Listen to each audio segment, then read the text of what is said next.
श्री शिवाय नमस्तुभ्यम। हर हर महादेव। दोस्तों आज का दिन अत्यंत शुभ और कल्याणकारी है, क्योंकि आज है भादव मास के कृष्ण पक्ष की त्रयोदशी तिथि यानी प्रदोष व्रत। जो त्रयोदशी तिथि की संध्या को भगवान शिव की आराधना के लिए विशेष मुहूर्त माना जाता है। आज प्रदोष व्रत बुधवार के दिन पड़ा है, जिसे हम कहते हैं बुध प्रदोष व्रत। बुध ग्रह बुद्धि, वाणी, व्यापार और विवेक का कारण है। इस दिन व्रत और शिव पूजन करने से मानसिक शांति, परिवार में प्रेम और रोगों से मुक्ति मिलती है। बुध प्रदोष व्रत करने वाले व्यक्ति के जीवन से कलह, संदेह और मानसिक अस्थिरता भी समाप्त होती है। तो आइए अब सुनते हैं बुध प्रदोष व्रत की कथा।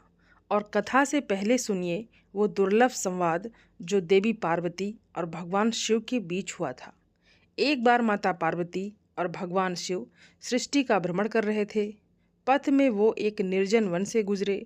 वहाँ पत्थर के नीचे एक छोटा सा कीड़ा बिलबिलाता हुआ दिखाई दिया, धूल और कांटों में लिपटा हुआ, दर्द से तड़पता हुआ, जिसे देखकर माता पार्वती का हृदय करुणा से भर गया और उन्होंने आश्चर्य और पीड़ा से भगवान शिव से जो पूछा वो अब एक कहानी के माध्यम से आप सभी सुनिए।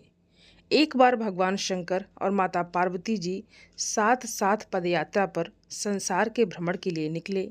संसार में अनेक स्थानों पर घूमने के बाद एक बार देवी पार्वती जी थक गई और उन्होंने भगवान शिव से थोड़ी देर विश्राम करने के लिए कहा।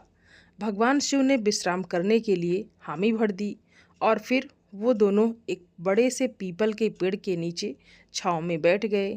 थोड़ी ही देर बाद भगवान शिव अपनी करवट बदलकर लेट गए, लेकिन माता पार्वती की नज़रें उन चींटियों की कतार पर टिकी हुई थी, जो एक जगह से दूसरी जगह पर रेंगती भी जा रही थी।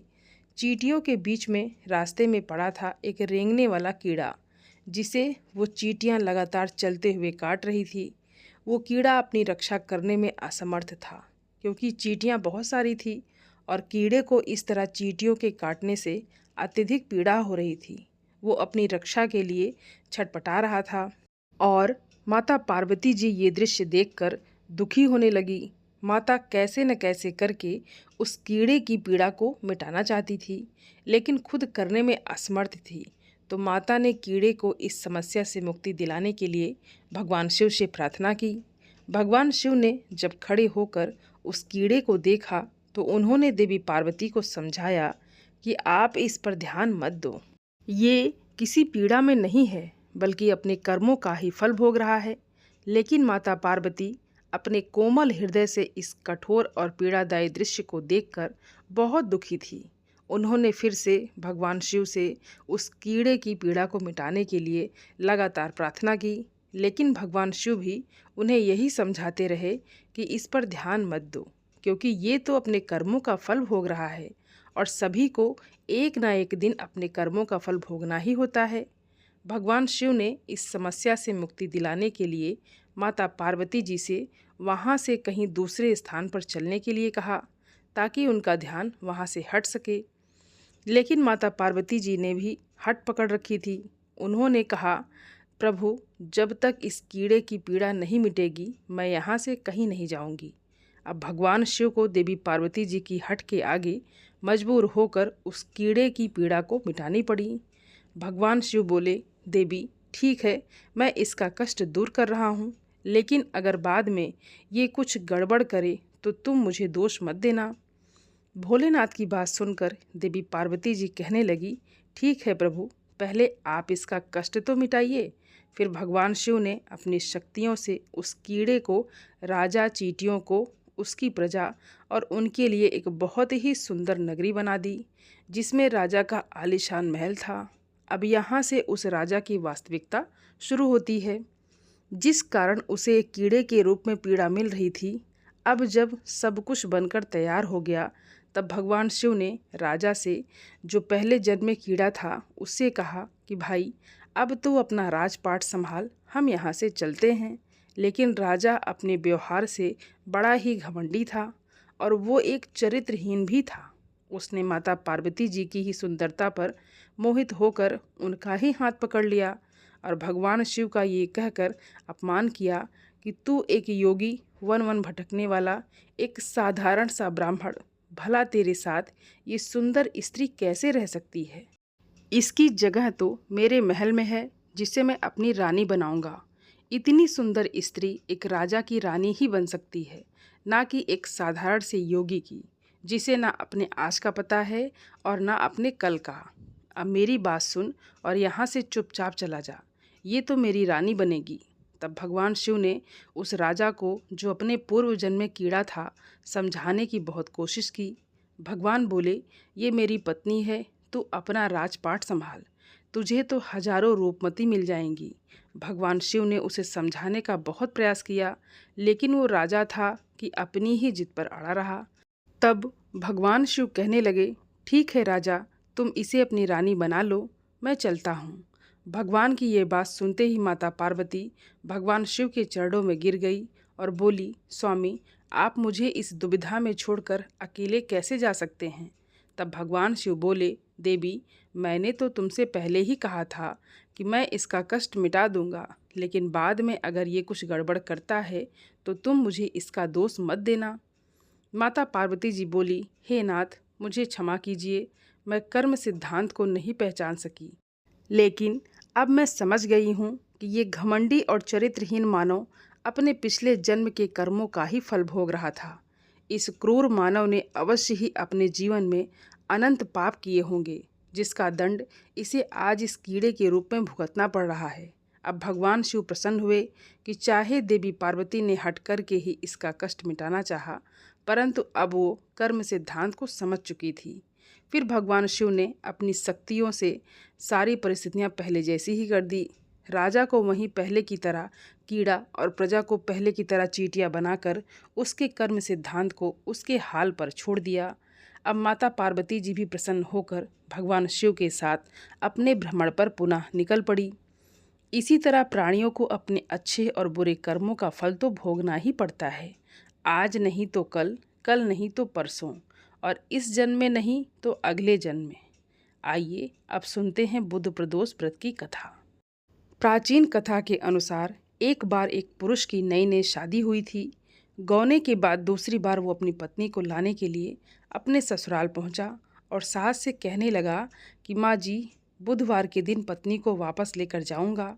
सुनकर ससुराल पक्ष के सभी लोग कहने लगे कि बुधवार के दिन मायके से लड़की का अपने ससुराल जाना सही नहीं होता है, लेकिन वो नहीं माना। आखिरकार मजबूर होकर लड़की को उन्होंने भारी मन से विदा कर दिया। अब पति पत्नी दोनों बैलगाड़ी में बैठकर चल दिए। नगर से बाहर निकलते ही पत्नी को जोर से प्यास लगी और अपने पति से उसने पानी लाने के लिए कहा। जब पति पानी लेकर आया तो देखा कि उसकी पत्नी तो किसी पराये पुरुष के लाए लोटे से पानी पी रही है और खूब हंस हंस कर उससे बातें भी कर रही है। यहाँ तक कि वो पराया पुरुष तो बिल्कुल उसी की तरह दिख रहा था। ये देखकर पति को गुस्सा आ गया और वो पराये पुरुष से झगड़ा करने लगा। कहने लगा, ये पत्नी तो मेरी है। पराया पुरुष कहता है, ये तो मेरी पत्नी है। दोनों के बीच में झगड़ा होता देख वहाँ भीड़ इकट्ठी हो गई। इतने में ही एक सिपाही आया और उस महिला से पूछा कि सच सच बताओ, तुम्हारा पति इनमें से कौन सा है? लेकिन महिला दोनों पुरुषों की एक जैसी शक्ल होने के कारण अपने असली पति को पहचान ही नहीं पाई और फिर वो नहीं बता पाई कि उसका पति कौन है। तब वो पुरुष भगवान शंकर से मन ही मन प्रार्थना करने लगा कि हे प्रभु, हे महादेव, हमारी रक्षा कीजिए। मुझसे बड़ी भारी भूल हो गई है, जो मैंने अपने सास ससुर की बात नहीं मानी और बुधवार को अपनी पत्नी को विदा करके ले आया। महादेव जी, मुझे क्षमा कर दीजिए। अब मैं भविष्य में कभी भी ऐसी गलती नहीं करूँगा। जैसे ही उसने सच्चे मन से प्रार्थना की कि दूसरा पुरुष अंतर्ध्यान हो गया और इस प्रकार पति पत्नी सकुशल अपने घर पहुँच गए। और उस दिन के बाद से दोनों पति पत्नी बुध प्रदोष व्रत रखने लगे और इस प्रदोष व्रत के प्रभाव से उन दोनों का दाम्पत्य जीवन भी खुशहाल हो गया और समय आने पर उन्हें बहुत ही भाग्यशाली संतान की भी प्राप्ति हुई। इस प्रकार उनके सभी दुख महादेव ने दूर किए। इसलिए बुधवार को पड़ने वाले प्रदोष व्रत को रखने से महादेव अपने भक्तों की हर प्रकार की समस्याएं दूर कर देते हैं, उनकी सभी बाधाएं दूर करते हैं, उनके सभी कष्ट मिटा देते हैं और अपने भक्तों के जीवन में सुख, समृद्धि और खुशहाली भर देते हैं। आइए अब सुनते हैं भगवान शिव की एक और कहानी। एक नगर में भगवान शिव का एक भव्य मंदिर था, जहां हर वर्ष दूर दूर से भक्तजन शिव जी के दर्शन के लिए आते थे। उस समय प्रदोष का व्रत था। दूर दूर से भक्तजन गंगा जल लेकर भगवान को जला अभिषेक करने आए हुए थे।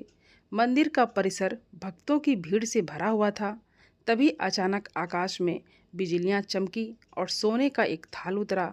उसी के साथ एक भविष्यवाणी भी हुई कि जो कोई भगवान शंकर का सच्चा भक्त और प्रेमी होगा, उसी को ये थाल मिलेगा।